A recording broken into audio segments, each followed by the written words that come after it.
History, Misteri. Historia. Kita mulai.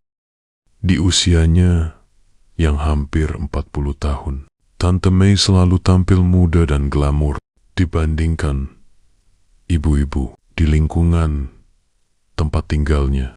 Teman-temannya banyak, terutama mereka yang berusia muda. Hal itu terbukti dari akun Facebooknya yang diberi nama Maya Angelou. Temuannya hampir 300 dan mayoritas adalah ABG dan para pemuda. Foto-foto si tante selalu sendirian, tanpa keluarga, tanpa teman. Salah satu statusnya di Facebook adalah, "Kehangatan cintamu membuatku bertahan untuk tidak selingkuh." Siapa sih Tante May ini sebenarnya? Nama lengkapnya Emma Yartini. Dia lahir di Bengkulu 10 Oktober tahun 1974, pendidikan SMA. Si tante sudah menikah dan punya 3 anak perempuan. Suaminya bernama Misran, menjabat sebagai ketua RT. Sebagai Pak RT, tentu saja Misran dan sang istri Tante May ramah pada warga. Mereka berteman dengan banyak orang, terutama ABG yang kerap berkunjung ke rumah mereka, yang berlokasi di Jalan Korpri Raya, Bentiring, Bengkulu. Bermacam hal dilakukan para remaja itu di rumah Pak RT. Sekedar ngumpul-ngumpul dan nongkrong, mengobrol, main gitar, atau nonton TV. Seperti hari itu, pada 19 April 2011, sekitar pukul 9 malam, Cecep Handoko datang ke rumah Pak RT. Di sana dia mengobrol dengan Pak RT dan sang istri. Tante May tidak terasa malam semakin larut. Tepat 12 malam, Cecep pun pamit pulang. Tapi Tante May mencegah, "Sudah malam, kau nginap saja di sini." Cecep pun menerima tawaran itu. Nah, kebetulan Pak RT yang merasa badannya pegal-pegal minta Cecep memijatnya di kamar. Cecep menuruti dan memijat Pak RT hingga pria itu tertidur waktu jam sudah menunjukkan pukul 1 pagi. Ternyata Tante May belum tidur. Dia meminta Cecep memijatnya di kamar lain.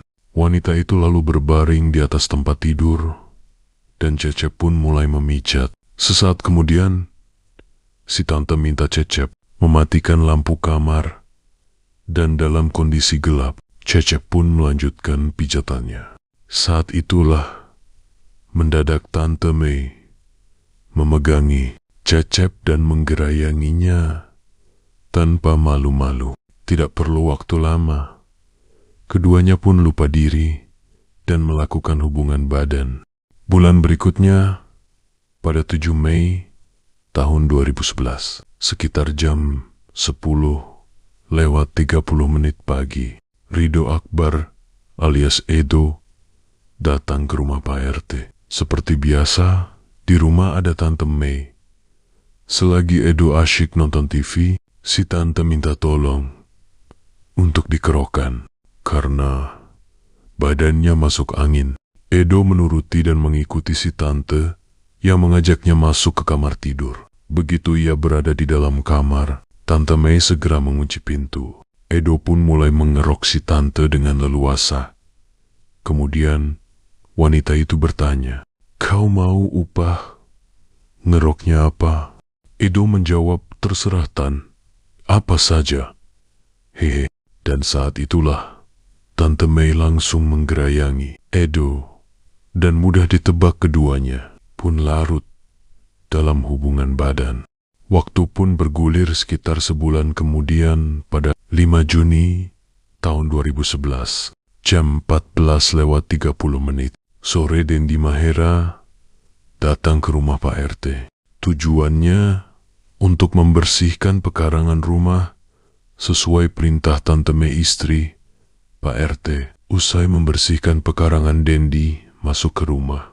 Tante May telah menyuguhkan minuman menyegarkan untuknya Tak lama kemudian, Si tante menarik tangan Dendi dan mengajaknya masuk menuju kamar tidur. Di sana wanita itu melancarkan rayuannya dan keduanya pun larut dalam kenikmatan yang terlarang. Seminggu kemudian, entah karena alasan apa, Dendi kembali datang ke rumah Pak RT dan menumpang tidur di sana. Ketika malam datang, sekitar pukul 11, Tante Mei masuk ke dalam kamar dan memeluk Dendi yang sedang tidur. Dan mudah ditebak kembali, terjadilah permainan intim di antara mereka. Dan hal itu terulang terus pada hari-hari selanjutnya, hingga terhitung mencapai 30 kali pergulatan. Pada bulan itu juga, tepatnya pada 23 Juni tahun 2011, sekitar pukul 12 siang, Rahmat Hidayat bertamu ke rumah Tante Mei dan duduklah di sofa ruang tamu. Seketika sih, Tante minta dipijat, tapi Rahmat menolak. Aku tidak bisa memijat Tante. Tante Mei secara tiba-tiba langsung menarik tangan Rahmat dan membawanya ke kamar, lalu menutup pintu dan jendela kamar. Dan entah kenapa akhirnya Rahmat pun menuruti untuk memijat si Tante. Tak lama kemudian, Tante Mei mulai menyentuh dan menggerayangi Rahmat. Dan seperti kejadian yang sudah-sudah yang pernah terjadi di rumah itu, keduanya pun melakukan hubungan persetubuhan. Tante Mei tidak juga berhenti. Dia terus melanjutkan sepak terjangnya pada Kamis 5 September 2011, sekitar jam 10:30 pagi. Ahmad Tafsir alias Tafsir sedang berada di rumah si Tante. Tante Mei memanggilnya untuk masuk ke kamar dan menyuruhnya menutup pintu. Tak lama kemudian, keduanya pun terengah-engah kenikmatan. Setahun berlalu, pada 19 September 2012, Rico Leviardi berada di rumah Pak RT saat itu. Dia sedang menjaga adiknya yang dititipkan di sana. Dan seperti biasa, tentu saja di rumah itu ada istri Pak RT, yaitu Tante Mei alias Semayartini. Tak terasa waktu pun sudah gelap sekitar jam 10 malam. Tante Mei mengajak Rico masuk ke kamar, dan wanita itu hanya mengenakan sehelai kain yang membalut tubuhnya. Seperti sudah jadi kebiasaannya, pada tamu yang datang, si Tante pun minta dipijat oleh Rico. Rico mulai memijat, dan sesaat kemudian si Tante melancarkan aksinya. Tangannya yang rajin menjamah mulai memegangi Rico.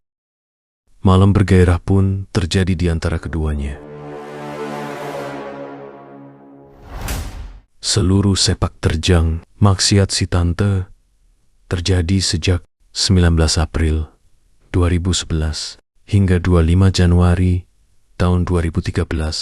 Korbannya berjumlah 6 orang yang berusia antara 12 hingga 17 tahun. Dan tak seorang warga pun yang tahu.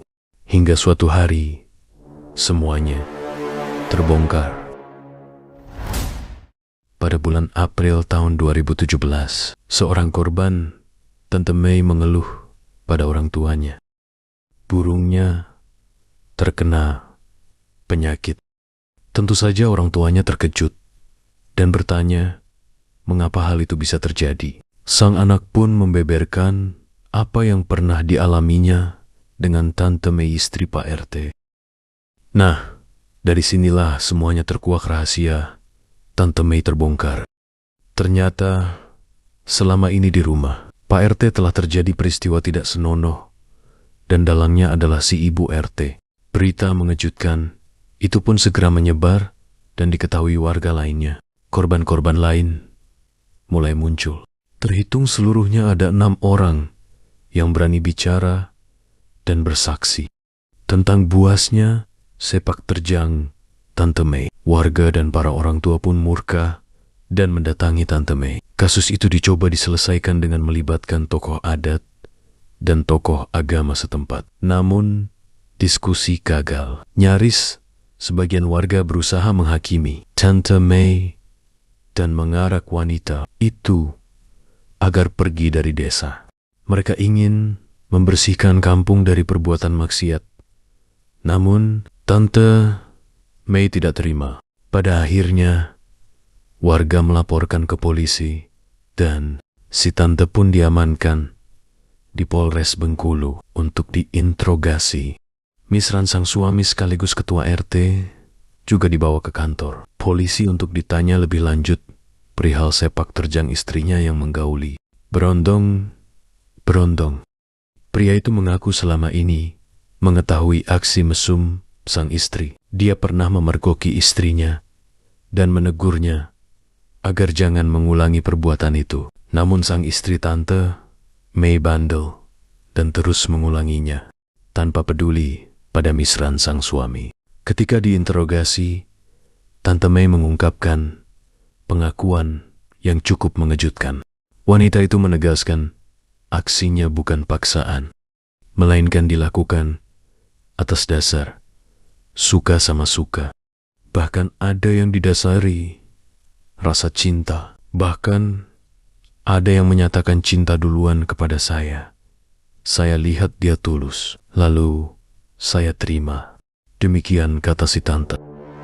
Menurutnya, dirinya lah yang sebenarnya jadi pelampiasan nafsu para berondong. Terkadang mereka datang ke rumah si tante untuk nelem, ngerokok, dan nonton video porno. Karena terangsang mereka kemudian melampiaskannya pada si tante. Namun, Tante Mei juga mengaku bahwa dia tidak tertarik pada pria dewasa karena hubungannya akan lebih beresiko, apalagi jika pria itu sudah beristri. Si tante melakukan aksinya tersebut sejak suaminya Misran menderita diabetes dan sudah 6 tahun tidak lagi bisa memenuhi kewajibannya sebagai suami.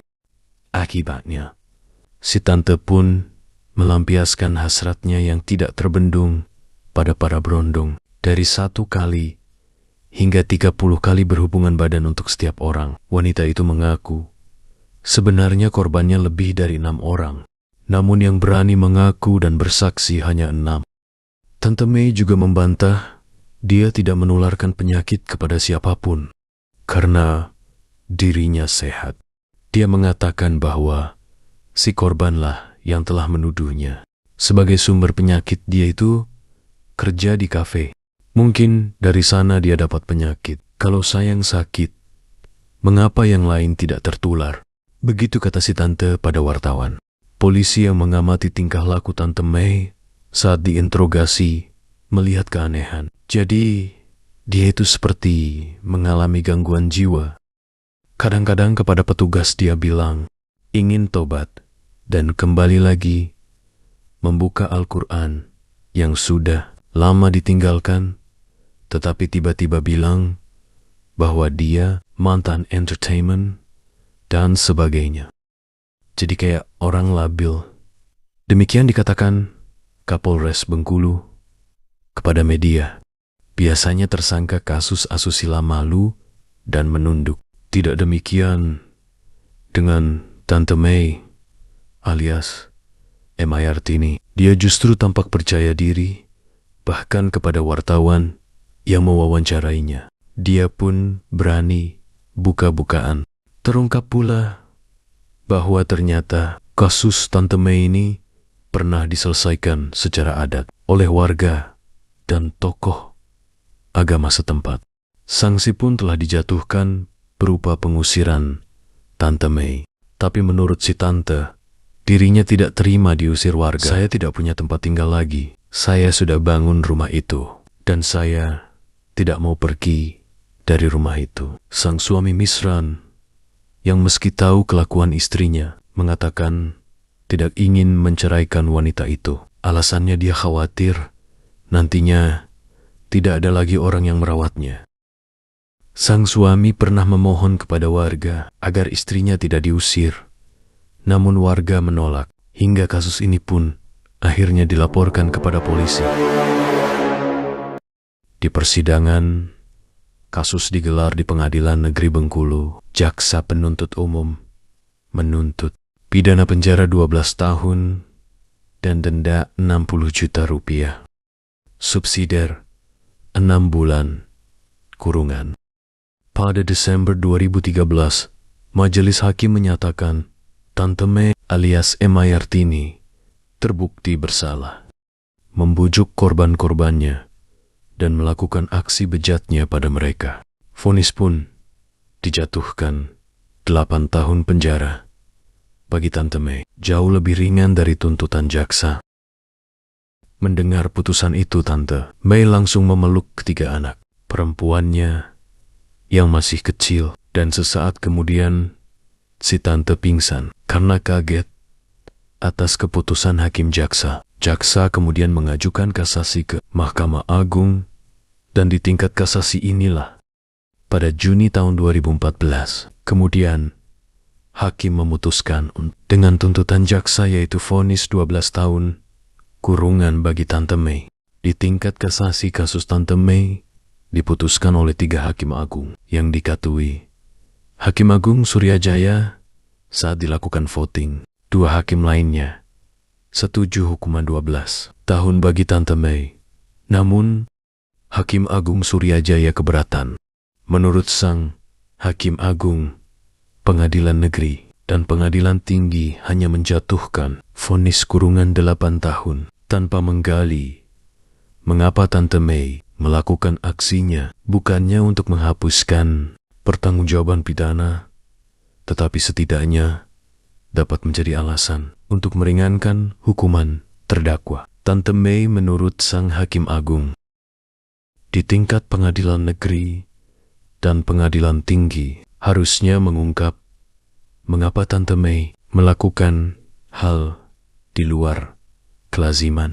Alasan ketidaklaziman inilah yang menurut hukum harus dipertimbangkan, apakah terdakwa mengalami gangguan atau kelainan seks, apakah terdakwa mengalami hasrat atau keinginan seks yang tinggi. Inilah yang harus digali dan dipertimbangkan untuk mencari kebenaran material bahwa mengapa terdakwa melakukan perbuatan yang tidak lazim. Demikian kata Hakim Agung Suryajaya dalam berkas kasasi Suryajaya, menyebutkan hukuman 12 tahun terlalu berat dan tidak pantas. Tapi tentu saja Hakim Agung Suryajaya kalah suara dengan 2 Hakim Agung lainnya, yaitu Desniati dan Syarifuddin, sehingga Tante Mei dihukum 12 tahun penjara sesuai dengan permohonan jaksa penuntut umum. Dan pada akhirnya, atas perbuatan yang dilakukan Tante Mei, semuanya berakhir sengsara. Misran sang suami telah meninggal saat si Tante sedang menjalani proses penjara. Dan ketiga anak perempuan si Tante yang masih kecil harus kehilangan kedua orang tua mereka.